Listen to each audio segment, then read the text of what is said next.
रहे हैं ऋषि कि अब की बार और बताए जाते हैं, सोई तुम्हारा मामलो खत्म।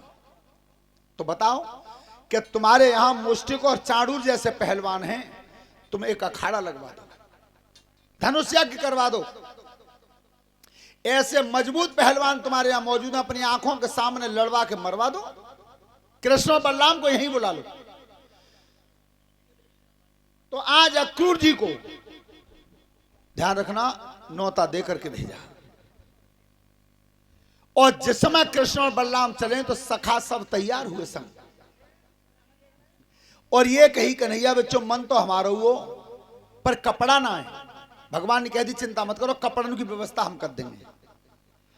आज रथ पर बैठ करके कृष्ण और बलराम चले हैं, गोपिकाओं ने बंसी बजवाई है, लेकिन आंखों में आंसू भरे हुए हैं, आंखों में आंसू भरे हैं।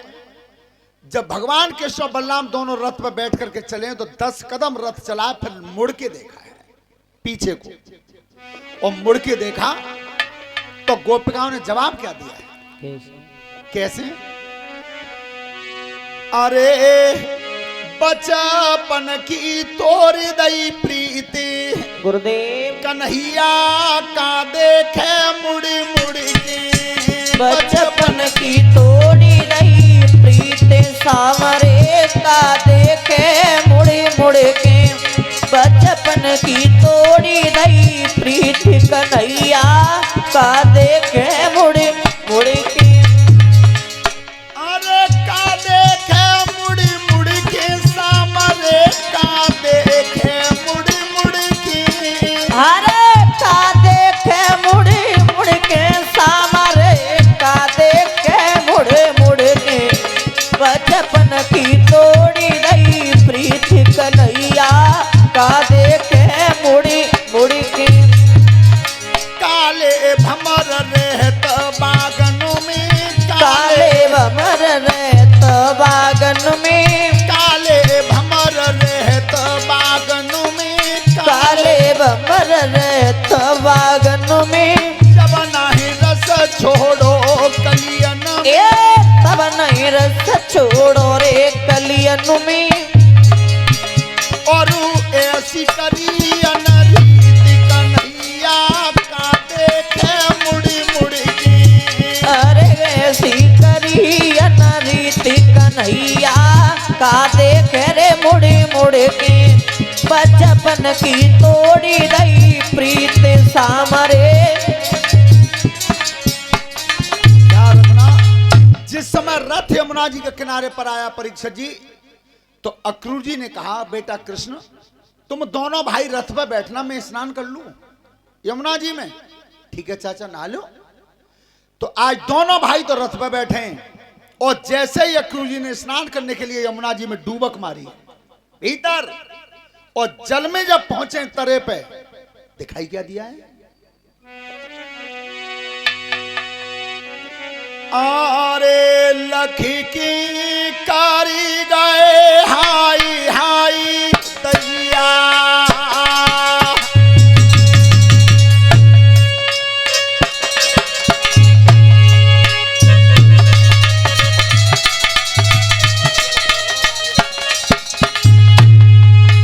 लखी की कारी गए हाई हाई तैया।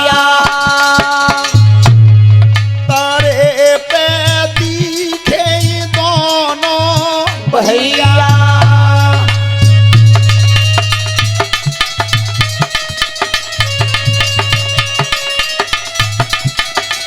परीक्षित जी, आज कृष्ण और बलराम दोनों भैया तरे पे मरे भाई दिखाई दे। अक्रूर की भगवान जी कहाँ है? वो बालक नहीं मर गए। और जैसे ही जल में तो उछले और रथ पर नजर की, क्या बे दुनिया के दो रख भैया। और रथ पे बैठे दोनों भैया।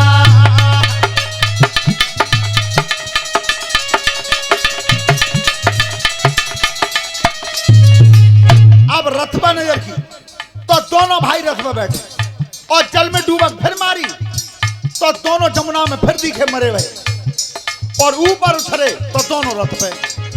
समझिए क्या, अरे काहे कुरोई रही है जसुदा मैया और इनको कोई नहीं मरवैया।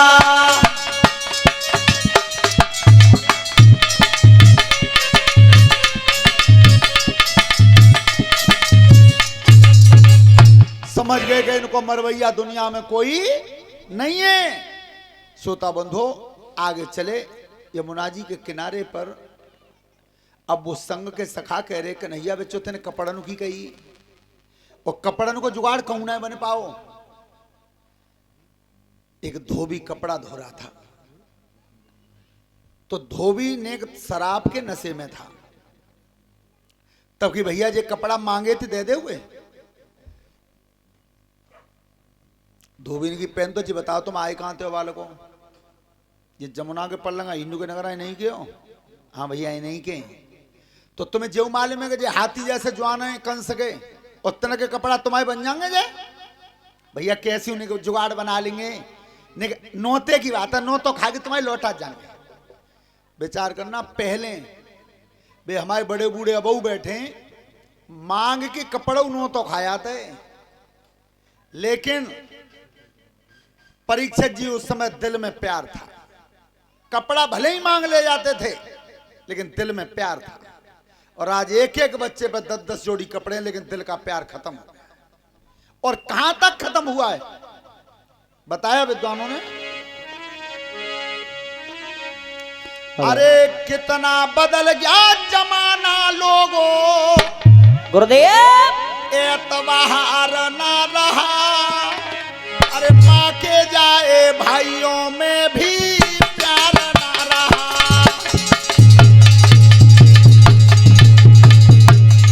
अरे प्यारा ना रहा मेरे भैया, प्यार ना रहा। अरे माँ के जाए भाइयों में भी प्यार ना रहा।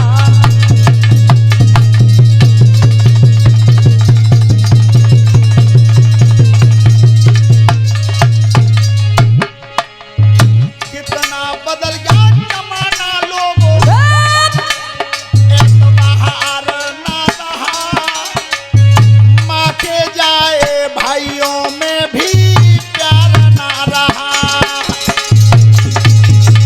अरे प्यारा ना रहा मेरे भैया, प्यार ना रहा।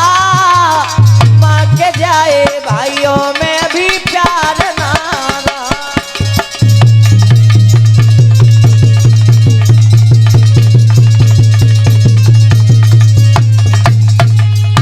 श्रोता बंधु, आज धोबी ने वस्त्रों की मना कर दी है। ये राजघराने के कपड़े तुझे ऐसे मिल जाएंगे। भगवान कन्हैया ने की सही कह रहे हो, ऐसे मिलेंगे उन्हें, पर तेरे तो चक्कर में मैं बहुत दिन आते हूं। धोबी की तरफ देख रहे हैं भगवान और पहचान रहे हैं कि देख सुन, तू बेही और मैं बेही हूं। कब की याद की है? उस समय में मर्याद में बधा हुआ था, लेकिन आज मर्याद से छूट गया। कि लंका गढ़ में रघुवरनी गुरुदेव रावण ती लड़ी लड़ाई रे।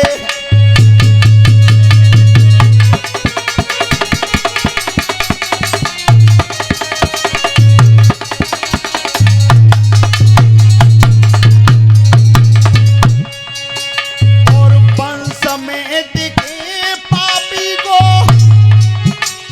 सीता मैया लौटाई रे। और ताज धरो जब रघुबर पे तई भोगी रहे रघुराई रे।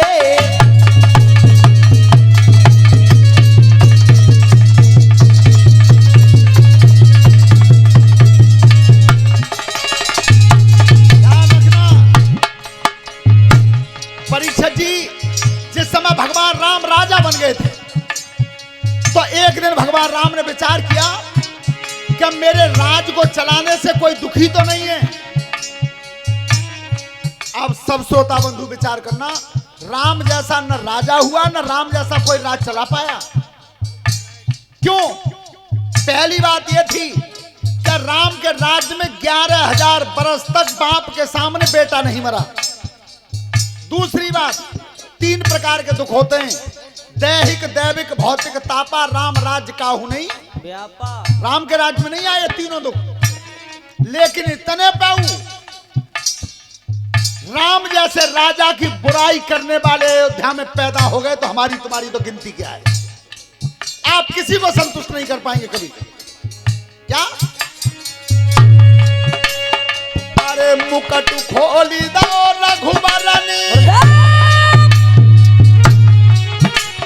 और छिप की खबर मिलाई रे, एक धोबी की धोबिनती अब है लड़ाई रे।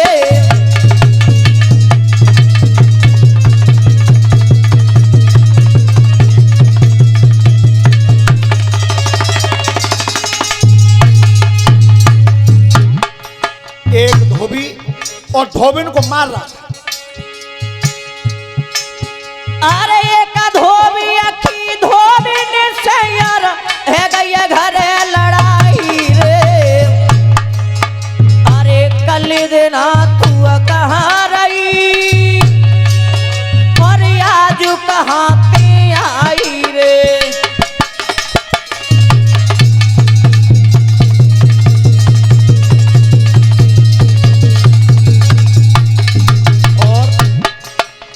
व्यासपीठ के माध्यम से 500 रुपए से योगेश कुमार यादव हीरापुर से, ये हमारे मौसाए भाई भी हैं, इन्होंने 500 रुपए की हारमाला से सम्मानित किया है। परमात्मा सुख समृद्धि देता रहे, धन्यवाद। तो परीक्षित जी भगवान राम छिप की खबर मिला रहे थे कि कोई दुखी तो नहीं है। तो एक धोबी और धोबिन में झगड़ा हो रहा था। अरे पापनी, तू कल गई और आज आई है, तू ये बता रही कहां? अब लड़ तो अपने घर में रहा था परीक्षित जी, पर वह दुष्ट ने नाम किनका ले दिया? क्या? और जी अयोध्या को राम नहीं सीता लंका पहुंचाई रे, और कितने दिन लंका ठहरी फिर घर में नहीं बसाई रे।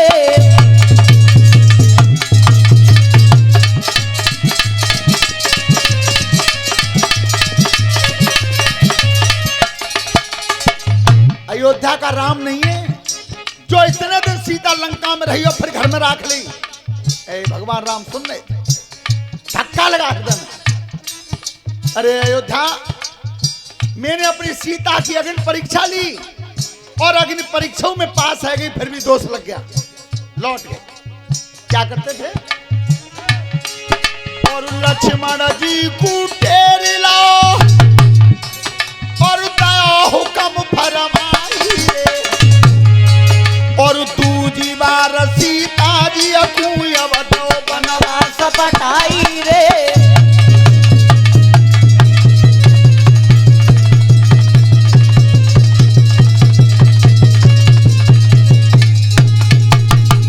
सीता जी को दूसरी बार वनवास फिर भेज दिया। तो आज भगवान कृष्ण विचार करते हैं, तू बेया मैं बेयू। उस दिन मर्यादा में बंधा हुआ था, आज बदला पटा दूंगा। करते क्या थे? केस पकड़ के पापी के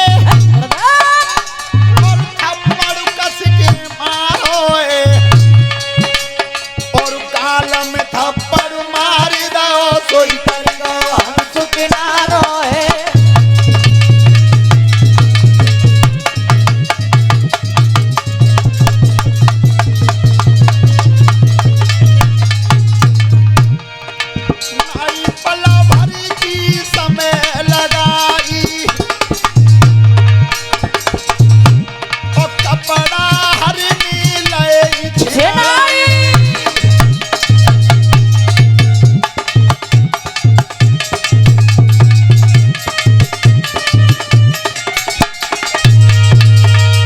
ध्यान रखना, कपड़ा छीन लिया, धोबी को मार दिया।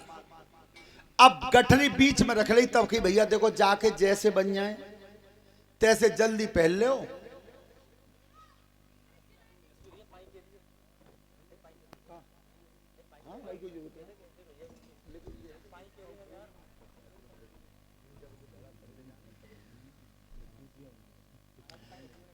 श्रोता बंधो आज